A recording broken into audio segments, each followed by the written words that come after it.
Good morning, Mr. Speaker. Mr. Speaker, I have rather a lot to say, so I'll get straight into it.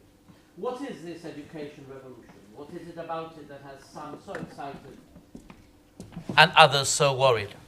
Mr. Speaker, we have to see all that I'm going to say against the backdrop that in UK last year, while there were 137,000 more pupils in schools, there were 5,400 fewer teachers and 5,400 fewer support staff. Mr. Speaker, it is not about buildings. There are buildings involved, of course, but what we are about to witness is a paradigm shift in education, a radical change in the theory and the practice. With the Department of Education shortly up to full strength for the first time in years, people will notice the difference. Teachers and all staff, children, young people and parents will see positive changes in the way the department engages with the public, the schools and the community as a whole. Policies are being updated or where they do not exist, developed. Work streams on issues as diverse as bilingualism and Gibraltar studies, key stage alignment and introduction of co-education will reach out from the department into the schools at all levels in the profession. From September, these working groups will be looking in detail into the challenges and the solutions and will make recommendations for successful outcomes from the roots up. You see, Mr. Speaker, we were always serious about full transparency and involvement. This has been extensive in defining the needs in our new buildings and continues now in the run-up to the operational changes coming into effect next year.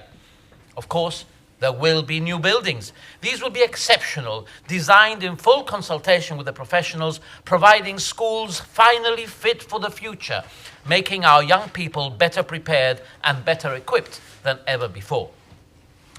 To summarize where we are on these, work is progressing apace at Notre Dame, which we plan to open this coming September, and at the comprehensive schools, where we plan to inaugurate the 2 new co-education schools in September next year. Work on St. Anne's School will commence in the autumn, immediately after Notre Dame moves. Mr. Speaker, I am delighted to confirm that having listened carefully to the views of the schools, we will this year be commencing work on a new St. Martin's School, a new Bishop Fitzgerald School, and a new Governor's Meadow School in keeping with our manifesto commitment. I will be meeting with the respective head teachers tomorrow to discuss the plans and timescales in detail, with 2019 remaining the target year. We'll also be proceeding with the plans to build a new Gibraltar College. Mr. Speaker, the new plans have brought education into the public arena like never before. As part of this process, the voice of the teachers' union, like that of all unions, is an important one to make itself heard and to be listened to. And while we may not have agreed on every detail, we are all listening to each other. The union executive is now meeting regularly with the government, building on and beyond its formal social partnership, and we are working jointly on a plan with a number of key aims, which include to work in full partnership, to carry out an in-depth organizational review of how education is administered, to create a structure to ensure educational decision-making is fully informed, to formally enshrine all important aspects of education in legislation, to modernize the recruitment and selection process, and to carry out a long-term review of teachers and learning support assistants. The detail of this work is being worked out, but there is agreement on what are the core needs of education. And I am glad to say a great deal of what the union is requesting was already being done and will be rolled out in the coming year. Mr. Speaker, I am very pleased at how we have worked through the issues and excited to see how we are working together in developing education. Mr. Speaker, quite apart from the new schools, we mustn't forget that we have many other schools. This year, the Department of Education has engaged a full-time officer to lead on the maintenance and improvement of those we are not currently proposing to move. Works have been identified and a program prepared, which includes major repairs to the schools that will remain in situ and urgent works to those that will be moving within the next year to ensure that they continue to be fit for purpose during the time that they continue in use. Works during the last financial year have been many, including works in Bayside to improve security, in Westside to prevent water ingress into the sports hall, in the college, in St. Joseph's schools, and so on. I'm not going to go into all the details here, although the version of my speech, which will be sent out by the press office, will contain more of the detail. Plans for the current financial year include a complete roof replacement in St. Mary's School to address water ingress, and refurbishment in the school, replacement of the school annex guttering in St. Joseph's First and Middle Schools, and in St. Paul's School, refurbishment of a pilot classroom to evaluate the results in anticipation of the planned works program for next financial year, when it will have a major overhaul. Mr. Speaker, my speech is going to be long enough as it is. If I were to go into details of what each school does by way of activities, functions, initiatives, productions, projects, fundraising, and other charitable events, I would never finish. Each and every school is the equivalent almost of a whole department. Cada escuela es un mundo, you could say, and a thriving one at that. I must at least thank each and every team in each and every school for all that they do throughout the year. This year there have been many staff movements and promotions, with some still to come. I congratulate all those who have been successful and encourage those who have not to continue to aim to progress. At this point, Mr. Speaker, I would like to pay tribute to the lifelong work of Alan Mason, head of St. Paul's School, who sadly passed away after a long illness and well before his time, Mr. Speaker. I would also like to thank Kenneth Saez, head of St. Bernard's Middle, and Pat Duarte, head of St. Anne's, for their sterling work throughout their careers as they enter the final week of work before their retirement. Mr. Speaker, if I may now run through some details of what the Department of Education has been doing over the last financial year, and some of the plans for the next. The Chief Minister already in his address gave details of our investment in scholarships, so I do not intend to repeat that.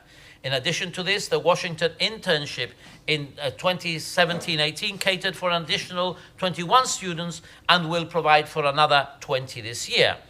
At schools, we've purchased a new, much improved bus for St. Martin's School to replace the one that had been donated by charity years ago.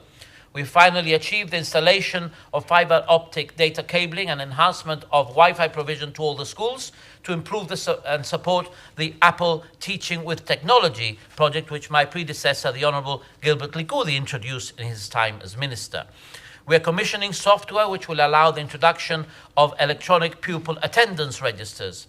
We continue to run the Gibraltar College Language School with all the benefits that encouraging young people to diversify their knowledge of language will bring, and we're working on expanding adult courses too. We have responded to specific needs of children, for example, by the introduction of nursing assistance to pupils with medical needs, such as peg feeding, and by engaging diabetic nurses. The Mindfulness Initiative has been extended to all schools for teachers and pupils to develop positive learning techniques. The department has been participating in CHAMPS, the Child Healthy and Active Multi-Agency Program, alongside the GHA, Public Health Gibraltar, the Care Agency, the Youth Service, and the GSLA. And this was launched in the spring and is working together for the common cause of helping children and their families live healthy and active lives, including reducing childhood obesity. Mr. Speaker, last September, a member of the department started working with a small number of our young people with special educational needs in providing work placements, an initiative designed to give the students experiences that can support them to be better equipped for work. During the coming year, we will be looking at how we can develop this service further to help young people with learning difficulties enter employment.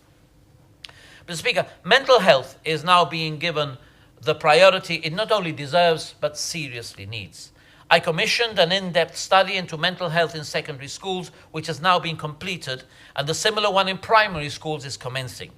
The study has for the first time ever gathered together statistics on the type of problems our young people are experiencing and is making recommendations on how we can better prepare our teachers and provide additional support to them. This and the primary school study will inform a review of provision in which I will be working very closely with my colleague, the Minister for Health. As an indication of the sort of results we have obtained, I can say that the majority of mental health problems in secondary schools arise from anxiety and domestic issues. It's only by knowing what the problems are that we can start to deal with them effectively. To this end, a few weeks ago, we held a week-long training session for teachers, attended by over 120 teachers, as well as other professionals and NGOs.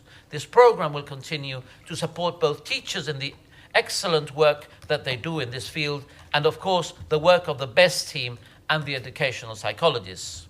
Once again this year, the addition of an assistant educational psychologist role to the educational team has enabled our existing psychologists to engage more in-depth, complex work with the rising number of pupils with special educational needs. We've also sent a trainee educational psychologist to the UK to complete her first year of the doctorate in educational psychology and child psychology, and she will be joining the team in September. The team continues to deliver on the weekly drop-in clinics aimed at parents and carers who have concerns about their children's learning, development or behaviour. They've also provided evening parenting courses for families of children between the ages of 5 and 8 who have autistic spectrum disorder, and this will be extended to parents of children who are teenagers on the autistic spectrum. The Department of Education is working hard on developing child protection policies and procedures, and is working with other agencies, including the RGP and the Care Agency, to this end. The policies being updated and training being provided, covering issues such as sexting, safeguarding, and signs of safety. Mr. Speaker, one of the areas in which we've made most progress over the past year is in teaching and learning with digital technologies. And all first schools have received training in the use of teaching and learning strategies with handheld devices, with the last school receiving the initial training on the 8th of last month. Of the middle schools, St. Joseph's received their training in March, with Bishop Fitzgerald and St. Anne's planned for the next academic year. The rollout of handheld devices continues. The response of both teachers and pupils to this initiative is tremendous. It opens up so many possibilities, and the children love it. Working parties are now being set up to further develop the excellent work done in digital technology areas, such as the very successful Cyber Centurion and STEM fields. As part of improving the use of IT, education.gov.gi will be rolled out to all schools before the start of next academic year, an initiative to streamline workflows and support the collaborative working practices now prevalent in our education system. And Speaker, I take this opportunity to congratulate all those involved in Cyber Centurion, including teachers, students, and members of the private sector, as well as those, Mr. Speaker, involved in the Young Enterprise Programme for their commitment and success. I intend to further pursue ways of involving business in supporting education and providing opportunities such as placements and internships for our young people. The inaugural Universities Fair was held last February, hosted at Gibraltar University and supported by the Kusuma Trust. 10 universities were represented, including Gibraltar University, and plans are well in hand for a much bigger event next year. Most importantly, Mr. Speaker, we are working on a fully revised curriculum for 2019. Curriculum 2019 will contain about 15 vocational pathways designed to cater for a range of vocations not currently covered in our education system. We are not yet doing enough for students who are neither academic or academically inclined, or who, quite aside from their ability, want to take up alternative courses. Mr. Speaker, when I've attended the Schools on Exam Results Day and shared in the excitement, my mind has always been with those who did not manage to get to the stage of sitting exams. Where are they? Where are the young people who left school early or who do not stay on for A-levels? What are they doing? And most importantly, what are we doing for them? Curriculum 2019 will ensure that they all have the option of progressing further in a range of subjects not possible now. In addition, and most importantly, we're working on a specific access curriculum providing a pathway for students with special educational needs regardless of where they are in our education system. A working group of representatives from the 3 secondary institutions and St. Martin's have been working with the advisory service to develop this pathway. In order to inform the development of education, members of the department visited Finland, well known for its avant-garde education policies. The visit provided an insight on teaching and learning, curriculum, pastoral care, and vocational studies. Some of the ideas have already been incorporated into Curriculum 2019. Mr. Speaker, an exciting project in which the schools have been involved is Sustainable Schools Gibraltar, inspired by the EU Climate Programme. A forum has been set up between Climate Education and the Department of the Environment, and already a schools working party of over 30 teachers has developed a framework and have been doing extremely good eco work in their schools. Mr. Speaker, I am pleased to report that the Working Party revising the 1974 Education Act has now completed its task, and the final draft will shortly be discussed with stakeholders before publication as a bill in the autumn. In advance of this, Mr. Speaker, I will be activating something that is provided for in the current Act, but which has not been in existence for many decades. And so I will shortly be appointing the Statutory Education Council to advise me and the education team on matters relating to education. Mr. Speaker, in listening to teachers on my regular visits around the schools over the past year and a half, there are regular issues that concern them. Clearly, there is some anxiety about the changes that we're bringing about. That is natural and is positive and constructive anxiety, and we will work together to ensure smooth transitions. Other concerns are more long-standing. One was the unreliability of internet connection, which I'm glad to say, as I've already mentioned, has much improved in the past year. Another is the length of time that the filling of posts take, from advertising to informing the applicants of the results, and I'm working closely with the Chief Secretary and the Human Resources Department to resolve this. One concern that I have is the threat of losing our bilingualism. Being bi or multilingual has recognized benefits to intellectual and social development and is proven to delay the onset of dementia. Llanito is also part of the essence of what it is to be Gibraltarian. It's an intrinsic part of our culture, of who we are. Sadly, for a number of reasons, many of our youngers cannot hold a fluent Llanito conversation. Mr. Speaker, we will work to ensure that the education system encourages our children to use both of our languages. My 4-year-old granddaughter's rendition of Itsy Bitsy Araña, learnt at St. Joseph's Nursery this year, certainly gives me hope for the future. My final niggle is the perception that there is still, within the Education Department, in the widest sense, that the department stops at the Queensway offices.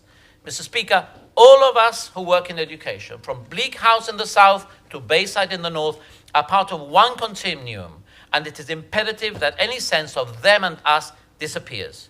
The new director and I are committed to ensuring that this happens. Mr. Speaker, I make it a point to make regular visits to all our education institutions. What I enjoy most of my work in education is talking to teachers, other staff and pupils, understanding the problems, challenges and successes for myself. And I want here to publicly thank all the schools for their hospitality and for always making me feel so welcome. I feel that I have made many friends among the professionals in education. Back to the revolution. Mr. Speaker, just last week, I met the head students of our 3 secondary institutions. Mehwish Salman from Westside, Matthew Porter and Jasmine Matani from Bayside, and Rebecca Pedder from the college. It was a serious, enjoyable, inspiring 2 hours of conversation. They made some extremely valuable suggestions, and I was able to see that we agreed on so much. I could see their excitement at the contribution that they make to their schools, their praise for the support that they get from their teachers, and indeed, they made a few very useful suggestions, which I will be taking up. And I reflected. It brought home something that is, of course, obvious, but that always hits me when I'm talking to young people, that this is what it's about, that we have such a responsibility to them, that I am privileged to be in the position that I am, and that I will do everything I possibly can to ensure that they are well looked after and given the opportunities that they all deserved. Not just the academic high flyers, but them too.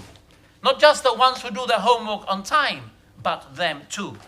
Because it's not all about exams, but they're certainly important for some, but not for all. Because, Mr. Speaker, we believe in a fully inclusive and equal society, and we will ensure a fully inclusive and equal system of education for Gibraltar. Things are changing, from opening up vocational pathways to, as from this year, no longer streaming young children at year 3. We are open to change that is good. Mr. Speaker, this is the revolution I am talking about. We have to question, we have to progress, we have to reconsider and reassess, we have to change. Mr. Speaker, Grace Hopper, the American computer scientist and Rear Admiral, interesting combination, also known as Amazing Grace, said that the most dangerous phrase in the language is, "We've always done it this way." This is wisdom that transcends the ages. A long time before her, in 307 BC, King Wu Ling of Zhao in northeast China expressed the same sentiments in a slightly different way. He wrote, "A talent for following the ways of yesterday is not sufficient to improve the world of today, for those who use the old to define the new do not achieve change." The work to bring about this change begins now. With the team across education, we can plan it and drive it, but it is the teachers ultimately who will deliver it. It doesn't really depend on the budget, it depends on the teachers. We are blessed with a strong, motivated cadre of excellent teaching professionals and supporting personnel. It is to them that we all of us owe who we are, and to them that we will owe the future. Mr. Speaker, those who have been to my office will know that Kermit the Frog has pride of place there. Its creator, Jim Henson, is known for the words, "Kids don't remember what you try to teach them, they remember who you are." Mr. Speaker, I want to create an education way of being that will support teachers in a way that they will be able to deliver the best, that they do not have to worry about laptops not working or classroom temperatures being too low. I want teachers to be able to be who they are so that the children of tomorrow, as they go through their lives and take their place in our community, will, just as Jim Henson said, remember who they are. Mr. Speaker, I also hold ministerial responsibility for public health. During the last year, the Public Health Department was modernized and rebranded as Public Health Gibraltar and conducted or participated in many public events, including flu and antibiotic awareness, mental health, sun safety, including the very successful skin cancer screening day, smoking, men's health, education, breastfeeding, sports, dealing with senior citizens, diabetes, and so on, and was represented by the Director of Public Health at the Inter-Island Public Health Conference in Jersey. The new health promotion website was officially launched last year, and new leaflets and posters have been designed in a number, and infomercials produced on a number of different health issues. The hard-working health promotion team has organized a number of campaigns, including hearing, one with the Gibraltar Cardiac Association, and also contributes regularly to GBC Radio Health File and the Gibraltar Chronicle, and have many public health aspects during the year. The Public Health Department launched its health improvement strategy in January 2015, and a new 3-year health improvement strategy is due to be launched at the end of this calendar year. The content is under development, but will continue to build on priority areas such as promoting healthy eating, reducing the harm from tobacco, preventing, detecting, and reducing the burdens from diabetes, improving sexual health, and promoting mental health and well-being. In addition, the strategy will aim to progress 2 key manifesto commitments: lifestyle improvement and the self-care approach to encourage all citizens to take control of their health and develop self-awareness. Mr. Speaker, the public health team is a small but extremely hard-working team. The head of the team is the Director of Public Health, Dr. Vijay Kumar, who has functions both within the Gibraltar Health Authority and within my ministry. Dr. Kumar has for many years provided excellent advice to successive governments on health matters and has worked extremely hard and extensively on many boards and committees, and represented Gibraltar in meetings and conferences abroad, but above all has gained the respect and affection of Gibraltar. This year he was awarded an MBE for his services. Mr. Speaker, Vijay is retiring this year. I worked with Vijay from his arrival in Gibraltar when I was on the board of the GHA, and want to thank him for his work and support and for his tremendous contribution to our community. Moving on to environment, Mr. Speaker, 7 years are a very short time in politics when you want to achieve so much and have so much ground to make up. Let me start this section of my 7th budget speech by saying that there is a huge amount more to do. But as I say this, I take comfort from the fact that many things that we now take for granted were unheard of just 7 years ago, and from the fact that my voice is no longer a lone voice crying in the wilderness. So many others now care and are committed to continuing to improve the quality of our environment. 7 years later, Mr. Speaker, recognition of the importance of the environment has taken on new dimensions at a Gibraltar and an international level. The challenge to the environment Mr. Speaker, there's a bit more water. The challenge to the environment of the future that EU exit poses cannot be understated. As Brexit looms near, our focus and priorities are realigning to ensure even greater recognition of this importance. As the Chief Minister and I have both stated on more than one occasion, Gibraltar must and will maintain EU environmental standards as a minimum. This is vital, not just for our own quality of life, but for our international reputation and standing. Mr. Speaker, we must guard against those who would suggest that caring for the environment is a challenge to the economy. Those who think this could do well to recall American Professor Emeritus Guy McPherson saying, "If you really think that the economy is more important than the environment, try holding your breath while you count your money."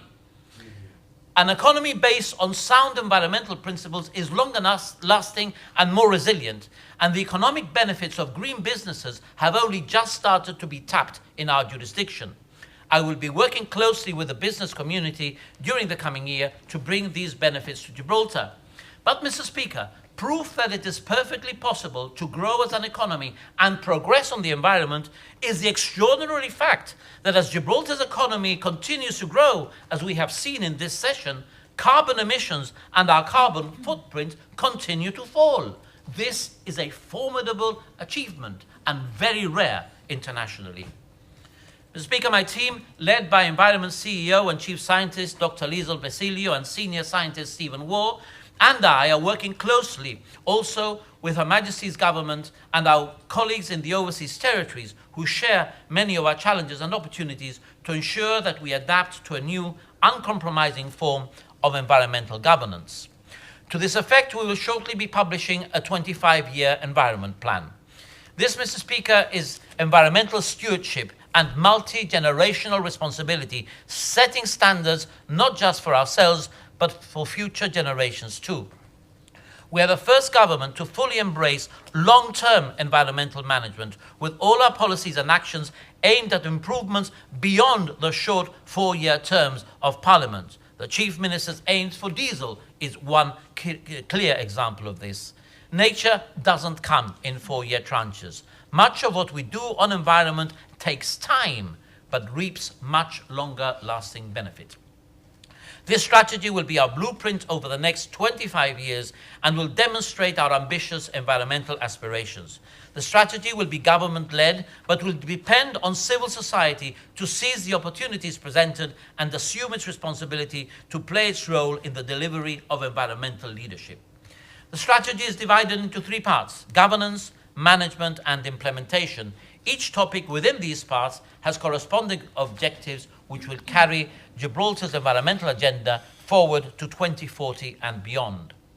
It will set targets in many areas, such as on reduction and cessation on the use of non-essential single-use plastic, like plastic bags, bottles, and straws. It will include the time limits for diesel-fueled vehicles and internal combustion engines set by the Chief Minister in this budget. It will set targets on carbon emissions and other pollutants, identify incentives for energy efficiency, and much more. The community is now fully willing to embrace these initiatives, much more than it was even a few short years ago. I was, for example, very pleased to see support for the principle of limiting the future use of diesel-powered vehicles in the Chamber of Commerce's latest annual report, just published. Businesses are already embracing these initiatives. The Hunter Group's work with Aquagib to provide a refill scheme spearheaded by the Nautilus project is an example. This year, Aquagib itself is studying locations for water fountains to further reduce the need to buy small plastic bottles of water. More about plastics later. Mr. Speaker, at an international level, Gibraltar continues to seek inclusion in international agreements, including the Paris Agreement on Climate Change, the Berne Convention, the Barcelona Convention, and the Intercontinental Biosphere Reserve of the Mediterranean. Mr. Speaker, the public service has to lead the way. Already, government departments, agencies and authorities and many government contractors have a policy of not using plastic bottles after current stocks are used up. This Parliament has taken the same step. I believe the first Parliament in the Commonwealth to have done so. And I think we have to be congratulated for that. To show its commitment to sustainability, the government has engaged a Commissioner for Sustainable Development who will advise further on how we can drive this agenda. Mr. Speaker, the green filter is still driving continuous improvement throughout the public sector. Well over 500 building applications have been reviewed during the past financial year, and the Environment Department continues to assist the Procurement Office in driving the environmental agenda into the new e-procurement platform. Mr. Speaker, waste management, including recycle, remains one of our key responsibilities and priorities. I'm extremely pleased to report that recycling figures have seen a further improvement from those reported last year, with an increase of approximately 108% on our rates across the board. The biggest thanks for this achievement must go to the public. Without their contribution, we would not be able to achieve this. We expect that this financial year will see the commissioning of an expanded recycling facility near Europa Advanced Road to increase our rates even further and improve the way in which we handle our urban wastes. I am extremely pleased that work has now begun in earnest on bringing about the new sewage treatment plants, and we expect the project to be completed in 2020. An advanced works contract was signed in January and includes the design and survey work required for the final planning, environmental assessment and preliminary site works. It's being carefully designed to fit into the stunning landscape of Europa Point. This development, Mr. Speaker, is a huge achievement. There were so many obstacles and setbacks, but it was not something that we could leave undone like others have before. Mr. Speaker, sadly, we still have litter hotspots in our streets, and I once again appeal to the public to refrain from placing rubbish in the wrong places and or at the wrong times. The department's litter warden section is taking a zero-tolerance approach in this regard. Over 50 litter fines have been issued by this section alone in recent months. The Environmental Agency and the Royal Gibraltar Police, as well as the environmental monitors and feedback team led by the cleansing superintendent, are also taking part in the collaborative effort to deter offenders. As a result, there's been a reduction in the number of instances of fly tipping in some key hotspots. The use of cameras is undoubtedly helping the department in tackling the problem, and additional cameras will be deployed this year. Meetings of the Litter Committee, which I specifically set up as a platform to voice concerns and review progress, have continued to take place constructively. The Environmental Safety Group's Clean Up the World campaign continues to provide an example as to how the citizen can contribute. The department is working with the Chamber to identify ways of improving the effectiveness of rubbish collection in many areas, and I'm very hopeful that the new cleaning contract, which contains a much wider set of requirements than the previous one, will go a long way to improving the situation further. I would like at this juncture to repeat once more the government's commitment to the continuity of the workforce at this time of change. Discussion and collaboration with NGOs continues. I meet regularly with the Gibraltar Ornithological and Natural History Society, the ESG and the Nautilus Project. I thank them and all other volunteers for their invaluable contribution to Gibraltar's heritage and environment. The Nature Conservancy Council continues to be consulted on all issues associated with the protection of Gibraltar's natural environment in line with my statutory obligations under the Nature Protection Act. I also continue meetings with the Brexit and Environment Working Group and my Brexit Advisory Group, which is comprised of both public and private sector officials. This group attends regular meetings with me in London as we prepare for new working practices following EU exit. The department has once again successfully delivered its school environmental education program. This year's theme focused on beating plastic pollution and culminated with a hugely successful celebration of World Environment Day on the 5th of June at Commonwealth Park. Plastics, Mr. Speaker, are now recognized as one of the largest threats to the natural environment, in particular the oceans, and potentially a very serious threat to human health. The government has introduced legislation banning the importation of cosmetics and other products that contain microbead plastic. We are proud to be one of the first jurisdictions in the world to take such action. As we have seen, this budget introduces significant measures towards furthering this aim. The department is also working alongside well-known local retailers to reduce the use of single-use plastics. The work that is being carried out on this by the Nautilus project merits special attention and praise.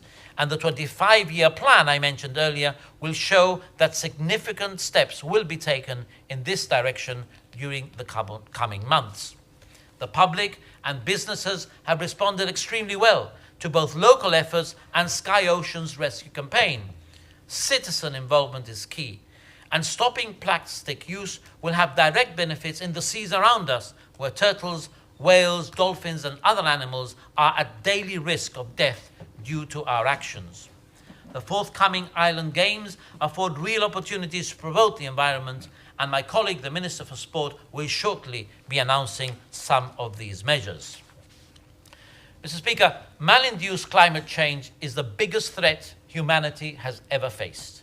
In Gibraltar specifically, the near certainty of considerable sea level rise in coming decades and the increased frequency and severity of storms already noticeable in recent years will have a real and direct impact.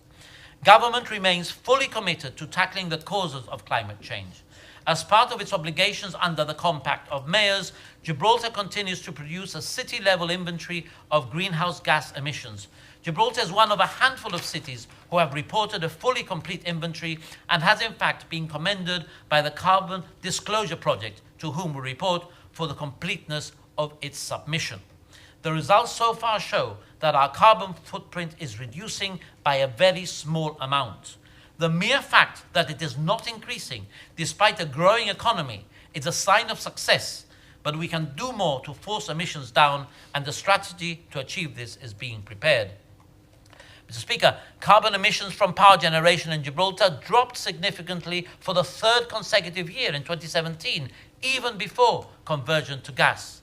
The Gibraltar Electricity Authority reports that emissions dropped from 161,358 tonnes in 2016 to 152,287 tonnes in 2017. That is a total of over 9,000 tonnes, or nearly 6% less.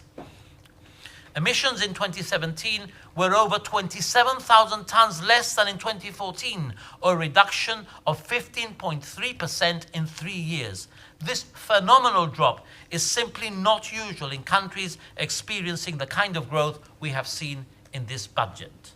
Switching off lights and devices, changing to low-energy lighting, and increasing the energy efficiency of buildings have been measures that we have been encouraging since 2012, and we are clearly seeing the results. We must therefore continue in earnest, as we can undeniably make a difference.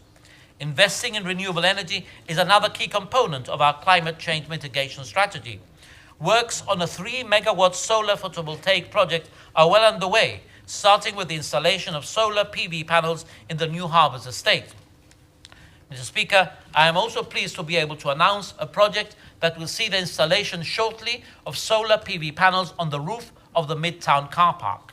I'm just as excited to be able to say that we will shortly be publishing a tender for the development of large-scale solar PV panels in key locations around Gibraltar. These green developments will help us meet our target of producing 20% of our energy from renewable sources, while similarly reducing emissions and improving our air quality. Discussions continue on identifying other renewable energy sources, with the possibility too of expanding the pilot wave power plant, which has been extremely useful to EcoWave in identifying technical problems and improving their designs. The Energy Savings Opportunity Scheme is also taking shape, with companies having registered under the scheme and striving to carry out their energy-saving obligations. All this effort, Mr. Speaker, will tie in very nicely with an upcoming major legislative piece on which my team is working, the Climate Change Act, as well as our revised climate change programme. These will help Gibraltar meet its international climate change obligations and to harness the economic benefits of green investment. Mr. Speaker, our air quality monitoring program has continued to operate during this past year thanks to the work of the Environmental Agency and the government-appointed UK-based air quality consultants, Ricardo's. The results for 2017 have just been presented to me and will, as usual, be published. Concentrations of nitrogen dioxide increased slightly overall in 2017 compared to 2016, but the compliance status remains the same as in 2016 and the values remain below those of previous years. Despite the small rise in 2017, Withams Road still shows a strong decline over the previous decade. The rise is likely to be a combination of the effects of shipping activity, such as within Gibraltar and the nearby construction site. Roger Road monitoring site shows annual mean nitrogen dioxide concentrations below the limit value of 40 micrograms per meter cubed for the second year running. We achieved this for the first time ever in 2016. This is a welcome achievement and suggests that the effects at Withams were indeed local. The good news is that the preliminary data for 2018 show a steep decline in NO2 at both sites and hence a strong improvement in air quality, suggesting that 2018 could have our best ever recorded quality of air at these sites. Both fractions of particulate matter, namely PM10 and PM2.5, were also EU compliant within our limit values. Despite the positive trend continuing, I am still not happy with air quality in Gibraltar, as my aim is to see it compliant with the more stringent WHO guidelines. Air quality will, of course, improve significantly with the new power station and the permanent closure of all the other aged or temporary diesel plants. But this is not enough. Estimates suggest that in the South District, the amount of pollution before 2011 could be apportioned approximately 80% to diesel power generation and 20% to traffic. So while the main contributing 80% will have gone by the end of this year, we need to work still on traffic and, of course, on shipping. Therefore, I continue to work with my colleague, the Minister for Traffic and Transport, supporting his work, his courageous work in the STTPP to reduce traffic and reduce airspeed and to encourage the transition from diesel and petrol through hybrids to electric vehicles. And we will see more progress on this in the coming months. We continue discussions with Gibraltar in order to achieve total onshore power for ships in dry dock and alongside, and the GEA and the port are looking at options for the installation of onshore power at the port. Gibraltar will, of course, benefit from international measures on reducing the impact of marine fuel, which are imminent. The expected increase in the use of LNG for shipping will also have a positive impact.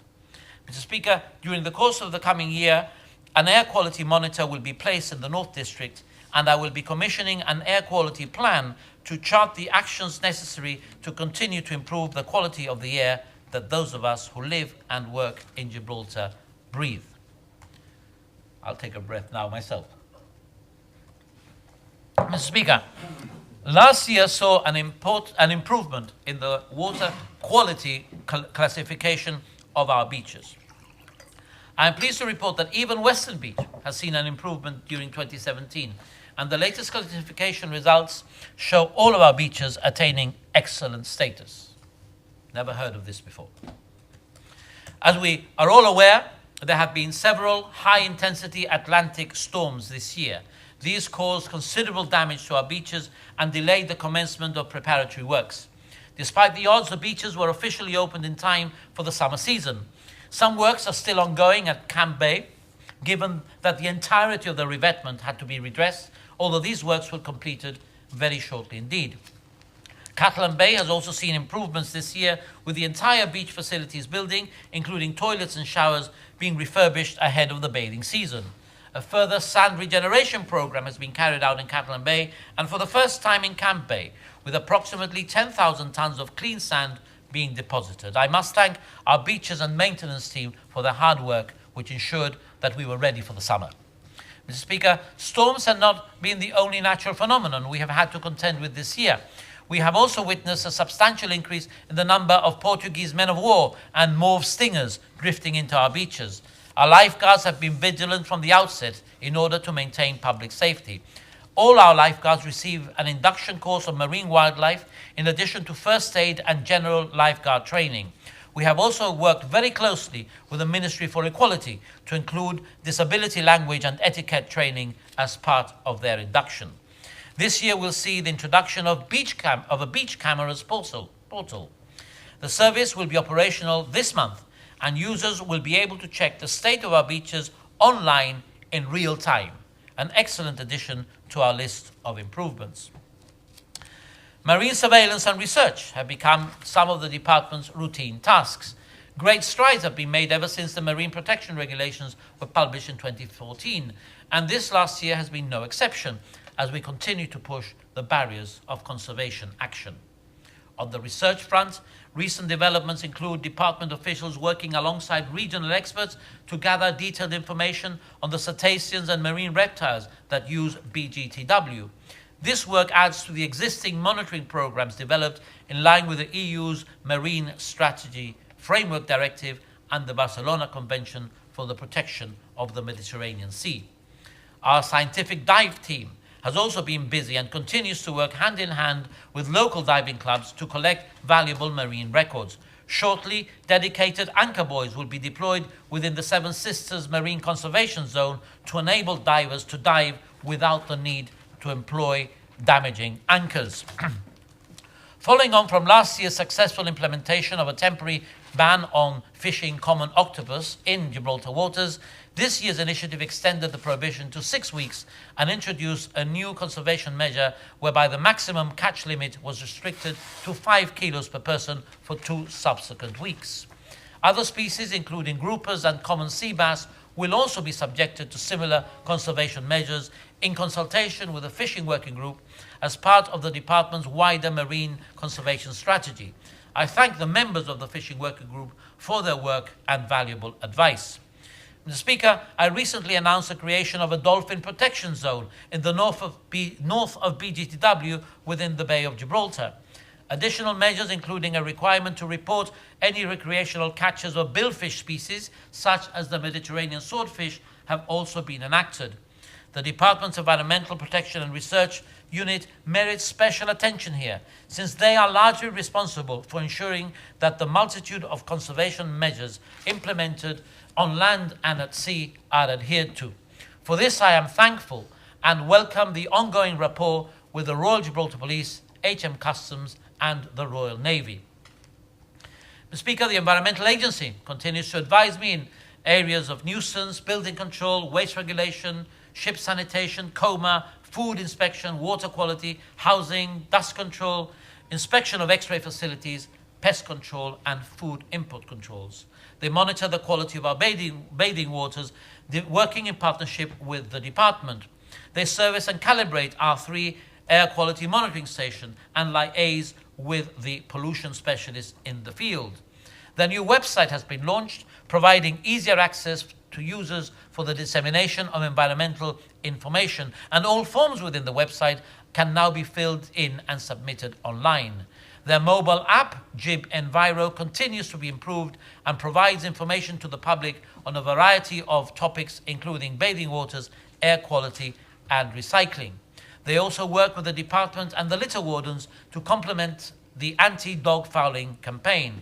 It's largely thanks to their efforts in collecting samples that fines are now being issued, which will lead to a reduction in dog fouling hotspots. The agency has been particularly active this year in its work with HSC and HSL in UK in strictly ensuring the safety elements of the new LNG plant construction and design. Mr. Speaker, the appointment of the contractor for the maintenance of the planted areas in North France Cemetery has led to a dramatic improvement. We have now appointed the contractor who will upkeep it and ensure that the natural areas of vegetations are maintained to an acceptable standard. Works on planting more trees, on maintaining the surrounding walls, paths, toilets and benches continue. Areas are cleaned daily and the cemetery is kept as a safe, quiet place for visitors. I'm happy to announce too that, to remind members too, that the review of the Cemetery Act was completed and the bill is now on the order paper of this House. Mr. Speaker, I stated last year that the cemetery is a difficult place in which to work. Not only do the staff manage the burials and exhumations, which in themselves are difficult, but they also carry out additional works and repairs, and for this I thank them. Mr. Speaker, green spaces have crucial environmental benefits. As urban development progresses, the value of green spaces in Gibraltar increases. Contrary to what some say, there has been no decrease in green areas in Gibraltar in recent years. Development during this government's tenure has been on brown or former brown sites. Indeed, the amount of green space has increased, notably with Commonwealth Park and Theatre Royal Park, and will now increase further with the new park north of the Leisure Centre. The department constantly monitors developments to ensure green areas are not lost or that they are reprovided. Furthermore, we are continuously looking to increase the number of trees in Gibraltar, and over 100 trees have been planted during the past year. In December 2017, the department launched Planning for Biodiversity, an urban wildlife conservation and planning guide which promotes the protection and enhancement of our urban wildlife. Swifts are a feature of Gibraltar and part of our urban heritage. They also rid us of millions of mosquitoes every summer. Bats are equally important at night. Gibraltar was probably the first place in the world to require swift nest and bat roost sites to be provided in all developments. We can, however, still do more to protect existing sites and enhance the population, and we will be leading on an initiative to do just this over the coming months. Mr. Speaker, we are encouraging walking around Gibraltar and will continue to maintain the paths on the Upper Rock. During the next 12 months, we will also be creating 2 new public paths, one in the Buena Vista area and another new coastal path in the Europa area. We will link this network of paths with the Commonwealth Walkway Initiative, which will highlight both our heritage and the importance of the Commonwealth family. The development of the Gibraltar Botanic Gardens continues, with new schemes to improve the Alameda aesthetically and work towards sustainability. Significantly, the gardens continue to raise their profile as a global centre of excellence for the study and cultivation of cacti. The Children's Education Programme is now one of the Botanic Gardens' flagship programs. The gardens are now developing the Biodome, a new bespoke education area. The management of the Alameda has decided to do this by seeking crowdfunding and not government funds, and plans are at an advanced stage. Mr. Speaker, it has been an exceptional spring this year, and our Gibraltar Nature Reserve has been extraordinarily radiant.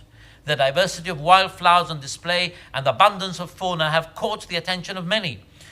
If we add to this the multitude of improvements that have been carried out recently, we are surely progressing well along the path to a continuously improving nature reserve experience.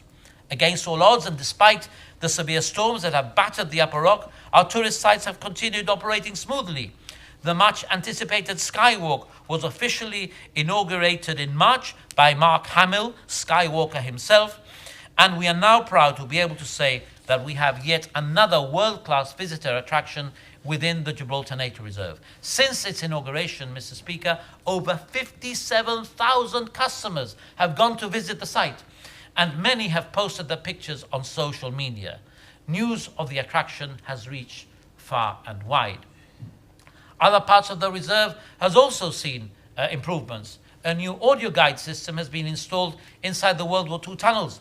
The new system is allowing us to increase the throughput of people visiting the tunnels while not compromising visitor experience and quality. I am also pleased to say that the attraction is now open 7 days a week, as is the Interpretation Centre at O'Hara's Battery. Mr. Speaker, the department has also taken over the management, regulation and maintenance of Lower St. Michael's Cave. Improvements to this hidden gem are presently being carried out and include a complete overhaul of all safety equipment and lighting. These improvements will secure the sustainable management of Lower St. Michael's Cave for years to come. One of the key strategic changes implemented in the reserve this year was increasing the entry fee for non-residents on the 1st of April. This increase adequately reflects the enhanced quality of our product and the addition of our new attractions and improvements. In April alone, the measure increased revenue by over £175,000. Sometimes it's the smaller things that matter, and we've paid attention to these too. New bins, picnic tables and balustrades are being installed in the reserve, and our reintroduction and captive breeding programs have continued in earnest, with both Barbary partridges and rabbits being released. Indeed, the secretive Barbary partridge appears to be secretive no longer. Such has been the success of the reintroduction program run jointly by the department and by GONS that they are appearing and nesting in many new locations. I remember being accused by a former GST environment spokesman for being responsible for the extinction of this emblematic species from Gibraltar.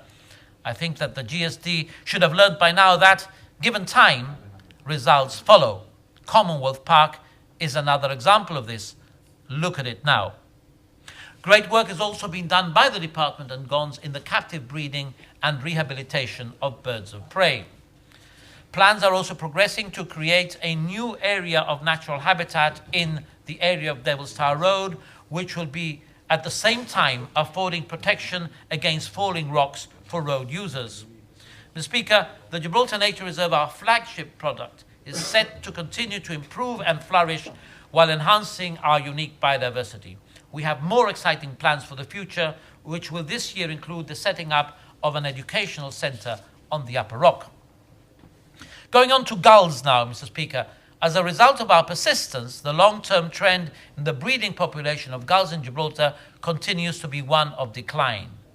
Despite the limitations in gull control that are imposed when working in an urban environment, surveys show that, although they do still create disturbance in some areas, I'm very conscious of that, the urban population of gulls now appears to be decreasing as well. This often difficult and dangerous work, which includes removing nests from tall rooftops, is one of the most valued services that is performed for the public by the Avian Control Unit, and their efforts and dedication deserve to be recognized. Mr. Speaker, the management of our macaques shows how the control of a population is best carried out by means other than extensive culling, and where carefully managed use of contraception with some selective removal of individuals delivers notable results. There will always be periods of contact, but we have been successful over the past year in reducing the nuisance value considerably. Surgical contraception by way of laparoscopy continues, and our veterinarian continues to treat a select number of macaques from most of the groups in close consultation with the macaque team. This seems to have resulted in a drop in the number of births this year, which should serve to stabilize the population in the future. Mr. Speaker, delivering homegrown environmental policy and legislation has always been a strong suit of this administration, as it was of the previous GSLP government. The following pieces of legislation are planned for the coming year: the Climate Change Act, the revised Cemetery Act, a revised Animals Act, pet regulations, a Circus Animals Act, balloon regulations, the revised Heritage and Antiquities Act, and the amendment to the Electricity Authority Act to allow renewable feed-in agreements. Going on to electricity now, Mr. Speaker, by far the most significant development in Gibraltar in the coming financial year will be the commissioning and putting into operation of the new gas-fired power station, whose first engine, as the Chief Minister mentioned yesterday, was very successfully tested for the first time this last weekend. The first consignment of LNG is expected to arrive for commissioning on gas during the summer, made possible thanks to the HSE-led safety safeguards that have been meticulous and stricter than in any similar plant anywhere in the world. The new generators, initially manned by Bouygues, will contribute very significantly towards generation cost savings and a much cleaner and quieter environment. I would like to thank the GEA, its CEO Michael Gaetano, and the team at Bouygues, Shell and Gasno for getting us here. Most particularly, Mr. Speaker, I want to thank the Financial Secretary, Albert Mena, who has very effectively led on the complex discussions on contractual and practical matters, and without whom this project would not have come to where it is now. The last 12 months have seen a huge effort going not only into the new power station directly, but also into the associated new high voltage distribution centres, infrastructure, and the new high voltage cabling network. The GMIS power station, the former MOD power station, although on standby mode, had unfortunately to be called back into service for a short period this last winter as a result of cold weather. It is, however, now very likely that it will be fully decommissioned within the next few months, just as the old OESCO station was some time ago. Mr. Speaker, I think it is also worth mentioning that the only recent power interruption occurred in January and was as a result of a high voltage interconnector cable fault due to aging equipment. Gone are the days of regular power outages due to lack of capacity, something that we promised to do in 2011 and that we have so successfully accomplished. Customers enjoy a power supply reliability in line with other Western European countries despite our lack of electrical connection to a European-wide grid. Mr. Speaker, the costs of fuel supplied during the last financial year continued to fluctuate, with £390.98 per tonne in April 2017, increasing to £458.48 at the end of January this year, before dropping slightly to £433,040 per tonne in March 2018. The impact of these varying oil prices has not been great, at least for the first half of the financial year, given that the authority had entered into a fuel hedging contract which had been in place for 6 years when the cost of fuel was considerably higher. The fuel hedge contract terminated in September 2017. The authority continues to upgrade and expand the network and the SCADA, Supervisory Control and Data Acquisition System, used to monitor the generation and main distribution system, providing a better and faster response when dealing with the now very rare power outage scenarios. Improvements to the public lighting network continue by replacing existing street lights with LED and or low energy lanterns, thus further reducing overall consumption. Training and development of technical and non-technical staff continued this year, with an emphasis on safety and on the new power station project and its state-of-the-art technology. Employees have already started attending training courses organised both locally and abroad. I turn now to water, Mr. Speaker. I'm pleased to report that Aquagib has maintained and improved on its levels of service and performance indicators in respect to both provision of potable and seawater and for sewerage services throughout Gibraltar. In order to achieve this level of service, Aquagib has undertaken an expenditure of £11,556,000.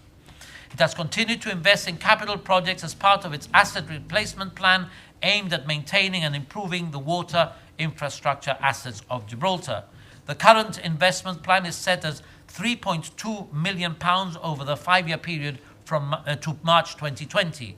During this last year, a total of just over £500,000 was spent on capital projects, which included the replacement of potable and seawater mains, replacement of water meters, replacement and installation of new membranes for Governor's Cottage RO plants, so increasing their efficiency.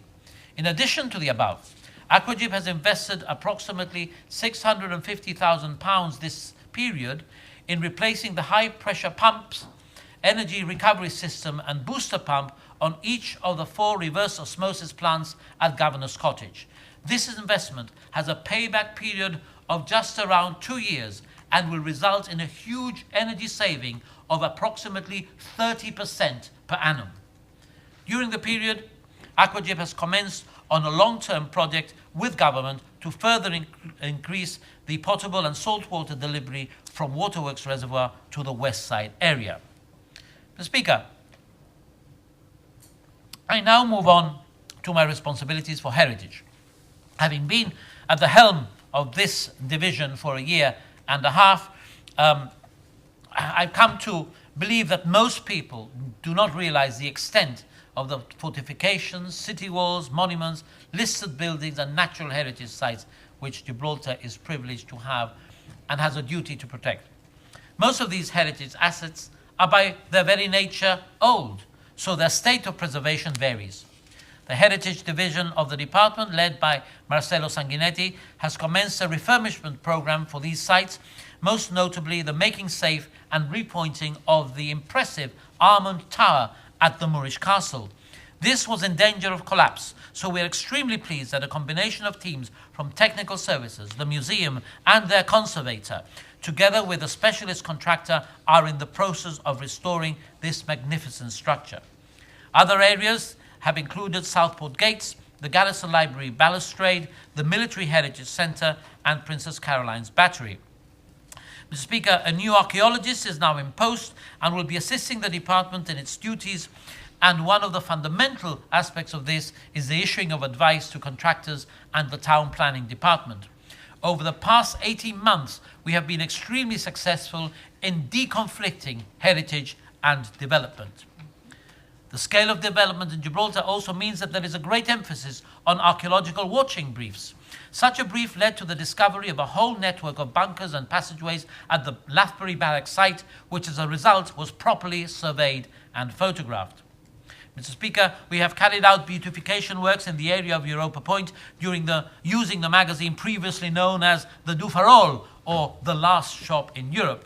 Visitors there will no longer experience much cheapness, rather interpretation informing on the World Heritage Site, history and natural history of the area, and the use of the strait throughout the ages. This information will now be seen by the many visitors and will also complement the new sports complex. Improvements to the area will now continue to the north, with the embellishment of the Nuns' Well site already commencing. Both these projects will ensure that the eastern parts of the Europa Point Plateau remain open and accessible to the public. Mr. Speaker, the opening of the viewing platform overlooking the Gorham's Cave Complex World Heritage Site at Europa Advanced Road now gives the opportunity to view the caves where Neanderthals once lived and to receive detailed information on their story. A program of visits to the site itself is now in progress, and these are proving a great success. Major works were also carried out at Vanguard Cave to protect the sediment slope from erosion by the sea. Gabions have been placed on the lower section, and this protects it from the elements, especially in the light of what seem to be ever more powerful storms. Works were also carried out at Mediterranean Steps to stabilize a section that was creating minor rockfalls and impacting on the entry point to the Gorham's Cave complex. These remedial works also helped to make the area safe for the many users of Med Steps. The caves continue to provide incredible items, such as the discovery last August of a Neanderthal child's canine milk tooth, and as a result, excavation for this year have been extended by 1 month. There's also been an expansion of the volunteer participation scheme, and this year the museum will have an unprecedented number of Gibraltarian students in the excavations. The importance of the exposure that Gibraltar gets through TV channels like the BBC, CBS News, Japan's NHK TV, or publications such as the New York Times and the Lost World book as part of the development of the World Heritage Site cannot be overstated. The Gibraltar Museum team continues at the forefront of research into the Neanderthals worldwide, as is demonstrated time and time again. Mr. Speaker, we have developed an extremely honest and fruitful working relationship with the Gibraltar Heritage Trust, which continues to uphold the highest standards in defence of our common heritage. The work would not be done without the tireless efforts of the chair, the CEO, the board members, and the countless volunteers who give of their time. These include those working continuously on the embellishment and research work at Witham Cemetery, and the Fortress of Gibraltar Group, who recently discovered the location of a transmitter room that had been forgotten. As keen military enthusiasts, they have also helped in mapping out World War II sites for recording and future decisions on their use. One particular group that we support is the Reenactment Society, whose tireless exponents, those tireless exponents of our military history, who give so much enjoyment every weekend in Main Street and Casemates, and who very recently performed very successfully within the Great Siege Tunnels. Mr. Speaker, the order paper also includes a bill for the new Heritage and Antiquities Act. This is a result of cooperation between many stakeholders, including, of course, the Trust and the Museum. I would like to especially thank the Deputy Chief Minister for working with me on this act. His expertise as a historian has been particularly helpful in this journey, and of course my predecessor, the Honourable Stephen Linares, who led on all the original drafting of what is a very complex piece of legislation. Work on this commenced nearly 18 years ago. I am very pleased to have been able to bring this to Parliament just over a year after I was entrusted with responsibility for Gibraltar's heritage. I must also acknowledge with thanks both the Honourable Roy Clinton and the Honourable Trevor Hammond, with whom I have held constructive discussions on the bill. The bill has been well received by all stakeholders and will create a firm foundation for the protection, maintenance and promotion of our heritage assets. One great innovation is that all the listed structures will now be mapped out on GIS. Instead of just grid references, the full extent of the property will be shown together with a description and photographs.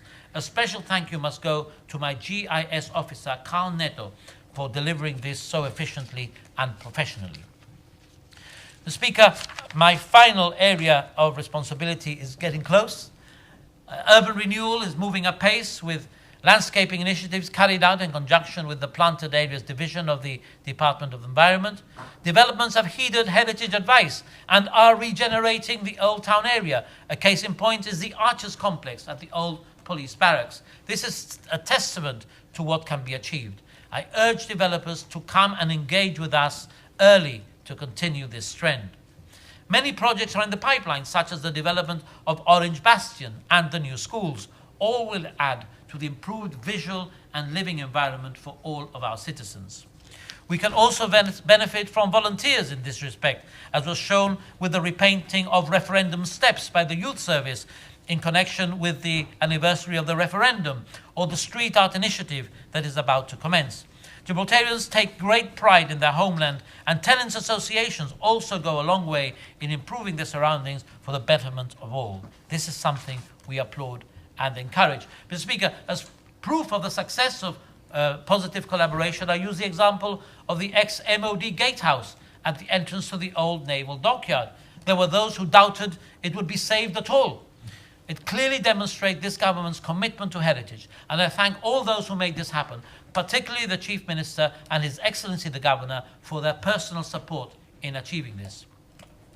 The Garrison Library has now moved into a period of sustainability, conservation and outreach, providing open access to the library collections as against its institutional history as a members-only subscription library with limited access to the general public.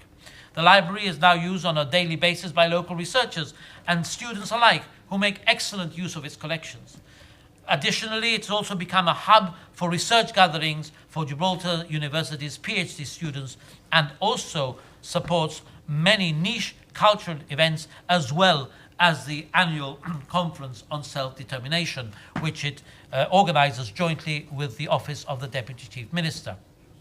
Mr. Speaker, I'm very excited to continue to develop my working relationship with the library team with a view to ensuring we protect its rich historical and cultural treasure for future generations. Mr. Speaker, as I end, the world remains an uncertain place on many fronts, but Gibraltar and its government remain certain in its goals and aspirations. This is evident in all fields, including, in this context, the environment. Our aim now is to ensure that the environment is safe for the future, well beyond the life of this government. We have the obligation. It must be our legacy.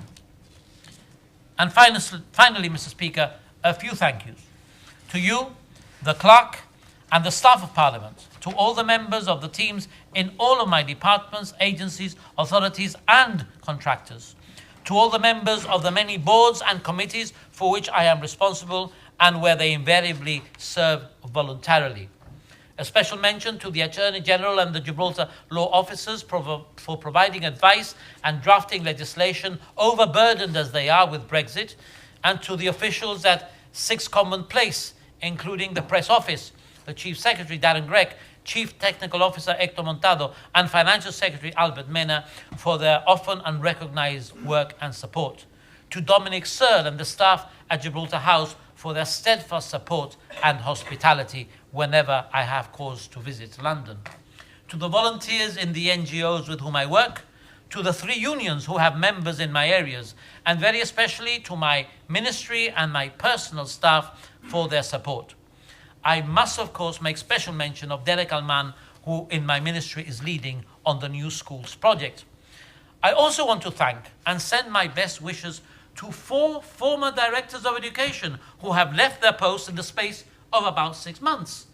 Anyone hearing this out of context could be forgiven for thinking we had experienced a night of the educational long knives. Former director Ernesto Gomez retired as chief secretary. Former director Joey Brito retired as senior administrator. I thank them and wish them both well. Darren Gregg, former director on temporary promotion, to paraphrase Shakespeare in the Scottish play, was from my team untimely ripped. Darren was Director of Education for the first year of my tenure as Education Minister, and I thank him for his dedication, his counsel, and his commitment. I wish him every success in his new challenging role as Chief Secretary. And the 4th farewell is to someone who stepped in as Director, also on temporary promotion, with no time to think about it, and who has stepped into the role with great effectiveness and wisdom. That greatest attribute of all. To Lily Gomez, who I call Lily the Wise, an educationalist of the finest kind, who is retiring in a week's time with so much still to offer. Thank you. Few people who I have worked with have contributed so much to a role in such a short space of time, a role you fully deserved. And finally, to congratulate and welcome the new additions to the education team, Director of Education Jacqueline Mason and Senior Education Advisor Kerry Scott. To quote the well-known ancient Chinese proverb, you arrive in interesting times. But this isn't ancient China, so it isn't a curse, it's a blessing. You'll see. Mr. Speaker, thank you.